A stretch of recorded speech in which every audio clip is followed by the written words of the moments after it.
شما باید 4 تا کارت داشته باشید، 1 کارت برای ورودی‌ها و 3 کارت برای خروجی‌ها. حالا داستان چیه؟ 1 کارت رو اختصاص میدید برای درآمداتون، چه کاسب باشید چه کارمند.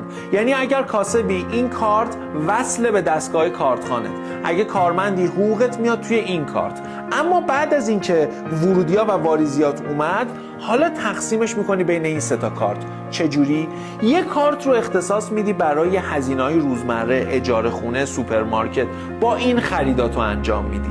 1 کارت رو اختصاص میدی برای خوشگذرونی‌ها و تفریحاتت، سفرات، و 1 کارت رو هم اختصاص میدی برای سرمایه گذاری ها. یه بخشی از درآمداتو واریز میکنی تو این، زیاد که شد میری یه تیکه باش طلا میخری، زمین میخری، ماشین تو ارتقا میدی و این میشه برای سرمایه گذاری ها آیندت. این یکی از تکنیک های مدیریت مالیه که کمک میکنه الکی پولتو از دست ندی.